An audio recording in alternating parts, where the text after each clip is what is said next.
Assalamualaikum warahmatullahi wabarakatuh. Waalaikumsalam warahmatullahi wabarakatuh. Innal hamdalillah nahmaduhu wa nasta'inuhu wa nastaghfiruh wa na'udzu billahi min shururi anfusina wa min sayyiati a'malina. Man yahdihillahu fala mudilla lahu wa man yudlil fala hadiya lahu. Asyhadu an la ilaha illallah wa asyhadu anna Muhammadan abduhu wa rasuluh la nabiyya wa la rasula ba'da amma ba'd. Yang sama-sama kita hormati Sohin Hadir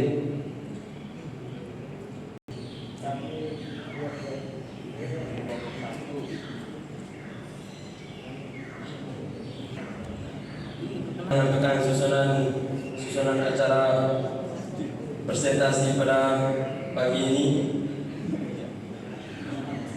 Acara pertama pembukaan akan lebih barokahnya acara kita hari ini, mana kita buka bersama-sama melepaskan al-basmalah. Bismillahirrahmanirrahim.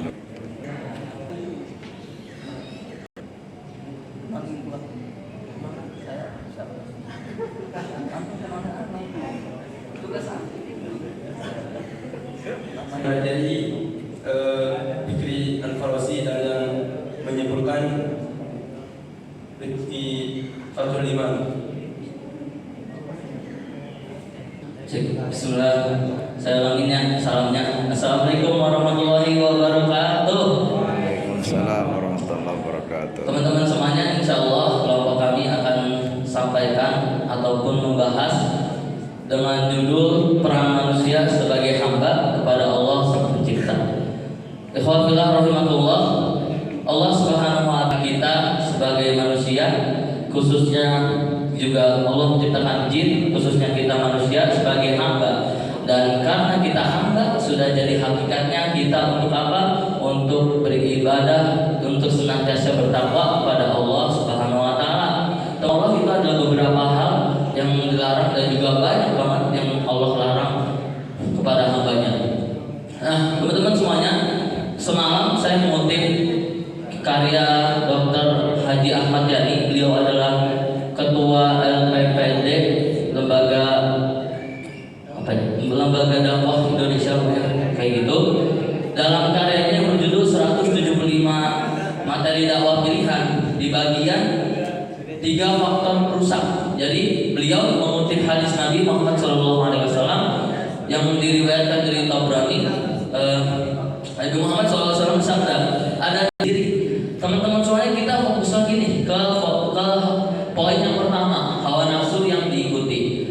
Nah, kita semua pasti punya hawa nafsu. Namanya juga manusia. Kalau kita nggak punya hawa nafsu, namanya malaikat. Betul apa betul? Karena malaikat gak dikasih nafsu sama Allah. Kalau malaikat dikasih nafsu sama Allah, dia bakal membangkang. Ya Allah, saya mau ibadah terus, saya mau ini, saya mau itu, pasti kayak gitu.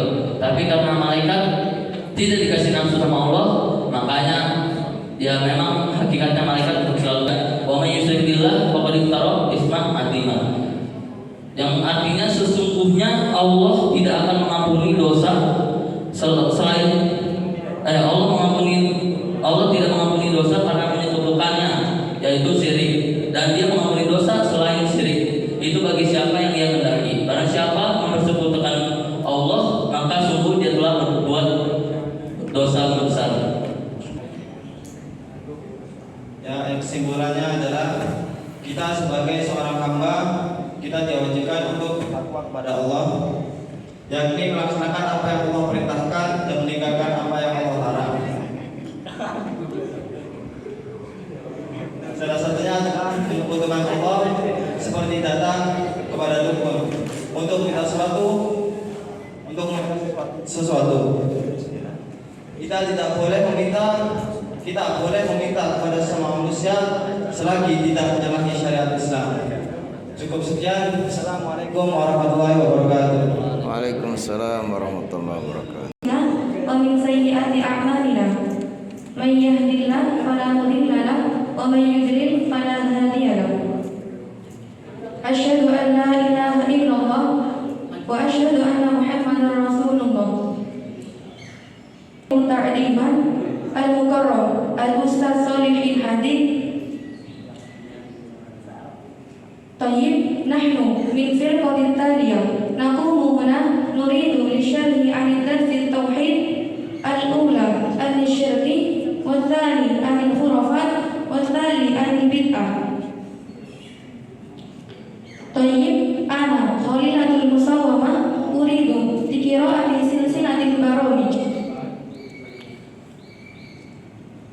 الأولى الافتتاح هيا بنا نفتح برامجنا بقراءة البسملة بسم الله. والثاني قراءة الشرح الذي سيقرأ مع أختنا قراءة الشهادة. والثاني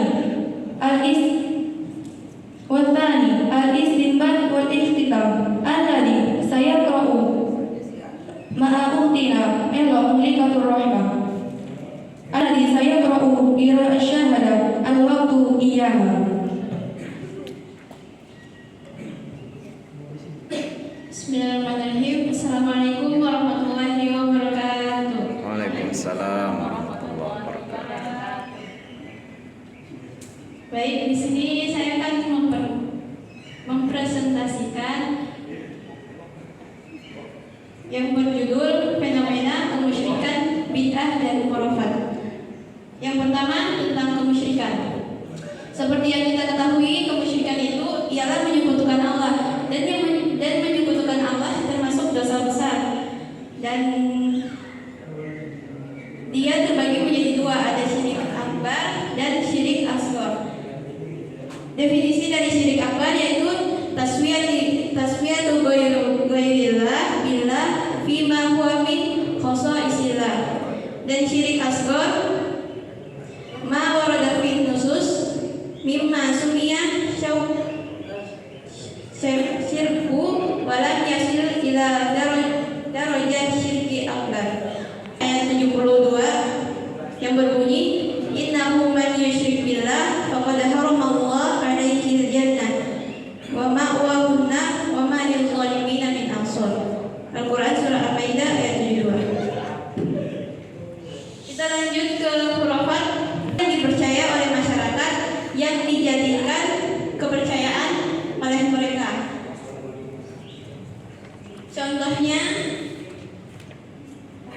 Contoh dari khurafat yaitu nggak boleh diam di depan pintu. Dalam khurafat, dalil yang tentang khurafat yaitu definisi bid'ah. Kata bid'ah dalam bahasa Arab berasal dari kata al-bid'ah yang sama artinya dengan kata al-ikhtira'u yang berarti kreativitas, yaitu menciptakan sesuatu tanpa ada contoh sebelumnya. Setiap perkara baru dalam agama adalah bid'ah dan setiap bid'ah adalah kesesatan. Maka bid'ah adalah segala sesuatu yang tidak memiliki dasar di dalam kitab Allah. Contoh dari bid'ah selain dari Maulid Nabi, ada juga contoh yang tarawih.